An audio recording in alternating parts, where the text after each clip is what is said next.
నిన్ను పిలుచుకున్న దేవుడు నీ మీద పెట్టుకున్న నమ్మకాన్ని నువ్వు నిలబెట్టుకోగలుగుతున్నావా? దేవుడు నీ మీద ఒక నమ్మకం పెట్టుకున్నాడు కదా, అయ్యో నా కుమారుడిని నేను పలానా చోట పలానా విధంగా వాడుకోవాలని ఆయన ఉద్దేశాన్ని నువ్వు గ్రహించగలుగుతున్నావా? నీ వలన దేవుని ఉద్దేశం నెరవేర్చబడినప్పుడు ఎందుకని ప్రయాస? అసలు దేవుని ఉద్దేశం ఏమిటి? దేవుని ఉద్దేశం ఏమిటి?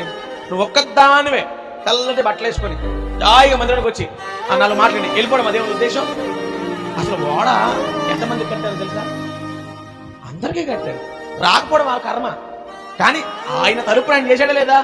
నేను అదే అడుగుతున్నా, నీ తరపున దేవుని ఉద్దేశము నెరవేర్చబడుతుందా లేదా? యోనా భక్తుడు దేవుడు అప్పగించిన పనిని మర్చిపోయి యోనా ఎక్కడికి వెళ్తున్నాడు? తార్షీషుకు పారిపోతూ ఉన్నాడు. ఎక్కడికి వెళ్ళమన్నాడు దేవుడు? నినివే పట్టణానికి వెళ్ళమన్నాడు. ఎందుకు వెళ్ళమన్నాడు? చచ్చిపోతున్నారు వాళ్ళందరూ, పో నా ఉగ్రతాల మీదకి వచ్చేది 4 మాటలు చెప్పు. ఎవరికన్నా ఉన్న దేవుడి పని చేయాలని? ఎవరికన్నా కనీసం దేవుడి పనిగా మందిరంలోకి వచ్చి అగ్నిలో నుండి కొందరిని లాగునట్లుగా నశించిపోతున్న ఆత్మల కొరకు నువ్వేం చేయాలి? సేవకుడితో పాటు గొంతు కలపాలి. ఆనాడు చెరసాలలో పేతురు మగ్గిపోతూ అల్లాడిపోతూ ఏడుస్తూ అయ్యో నా జీవితం ఏంటి ఇలాగ అయిపోయిందని అనుకుంటూ ఉంటే సంఘం అంతా ఏం చేసింది? అత్యాశక్తితో ప్రార్థన చేస్తే పెలమంటూ సంఖ్యలు తెగిపడ్డాయి. పేతురు అలాగ బయటకు వచ్చాడు. ఈ రోజుకైనా మీ మనస్సు మార్చుకొని రండి. కోతంతో విస్తారంగా ఉంది, కోసేటి వారు లేరు. రండి, ఆ పంట కోసి ప్రభు పాదాలకు సమర్పిద్దాం. ఆ పంట కోసి ప్రభు పాదాలకు సమర్పిద్దాం. కలిసి పని చేద్దాం, కలిసి ప్రాకులాడదాం, కలిసి కన్నీరు కారుదాం. రండి, ఇప్పటికైనా అందరూ సమానమే దేవుని వైపున. అందరూ దేవుడి పని చేయాలి, అందరూ దేవుడి పని చేయాలి, అందరూ దేవుడి కొరకు నిలబడాలి అని సేవ ఘనముగా. ఈరోజైనా నా మాటలు ఆలకించండి, అంగీకరించండి. ప్రభు చెబుతున్నది, ఆయన మీ మీద కలిగి ఉన్న ఉద్దేశము చెప్పిన పని ఒకటైతే మనం చేసే పని వద్దు. చెప్పిన పని చేసి ఆయన మెప్పు పొందుకొని బలా మంచి నమ్మకమైన దాసురా బలా ఈ పిలుపు కోసం బతికేవాడే నిజమైన క్రైస్తవుడు. నాకు దేవుడు నీ ద్వారా ఒక 4 వ్యక్తులు సంపాదించాలి, నిన్ను నిలబెట్టుకుని 10 మంది రక్షించుకోవాలి, నువ్వు దేవుని సేవ చేయాలి, నువ్వు అనేకుల కొరకు వెలగాలి, మండాలి, 4 మాటలన్నా చెప్పాలి అన్నదే దేవుని ఆలోచన కదా. ఏమీ పట్టినట్లుగా నువ్వు బతికితే ఎలా చెప్పండి? స్మచ్చుకు ఒక్క మాట చెప్పి ముగించేస్తానే. ఏలియా గురించి ఉదయం చెప్పే కదా, అసలు సబ్జెక్టు నేను 29వ తారీఖు చెప్పాలి. ఒక్క మాట చెప్పి ముగించేస్తాను. ఏలియా 400 మంది బయలు ప్రవక్తలను హతం చేసి, చిటికేస్తే వర్షాన్ని కురిపించి, చిటికేస్తే వర్షాన్ని ఆపేసి, ఎన్నెన్నో అద్భుతాలు జరిగించి, ఒక ఆడపిల్ల భయపడితే పారిపోయాడండి. అసలు సబ్జెక్ట్ ఏంటి?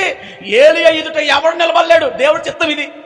అసలు ఏలియా గనక ముందు నుంచి ఉంటే అసలు కొంతమంది ఒక 50 మంది వచ్చి సంథింగ్ ఏలియా గారు 50 మంది వచ్చి మరి రాజుగారు రమ్మంటున్నారు, నేను ఏలియానేనా అంటే ఏమైపోయారు? వాళ్ళందరూ బూడిదైపోయారు.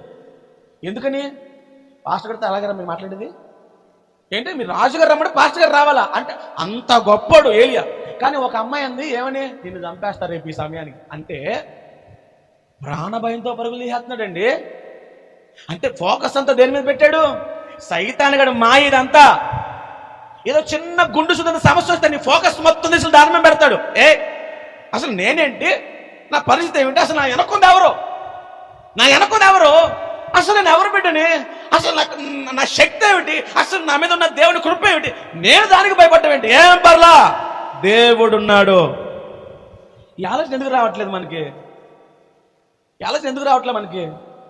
ఏలియా పరుగులు తీసి ఏమన్నాడు తెలుసా? చాలు బాబు, చాలు అయ్యా, చాలు, నా పితరుల కంటే గొప్ప నేను కాదు, నన్ను చంపేయి. అసలు ఏం అర్థం చేసుకోవట్లా. అసలు దేవుడు ఏలియా నిలబెట్టుకుని ఎన్ని అద్భుతాలు చేసాడు, అవన్నీ మర్చిపోయి సింపుల్గా చాలయ్యా, ఎక్కడితో ఈ జీవితం చాలయ్యా, చంపేయ్యా. నీ ఆత్మీయ జీవితానికి ఒక మాట చెప్తున్నా, ఇక్కడతో చాలు అనుకో, నువ్వు ఇంకెన్నెన్నో చేయాలి. ఇక్కడతో చాలు, నన్ను చంపే అనుకో. అరే పిచ్చోడా, పిచ్చిదాన్ని ఆలోచించు. గత జీవితంలో అద్భుతాలు లేవా? దేవుడు చేయలేదా? అరే మిరాకిల్స్ ని కళ్ళతో చూడలేదా? ఎవడో గురించి నీకెందుకు? నీ జీవితంలో జరగలేదా? మరి అన్ని మర్చిపోయి ఇప్పుడు ఏదో పిచ్చోళ్ళలాగా పెద్దలాగా ఈ ఉన్న చిన్న సమస్య గురించి ఆలోచిస్తావే.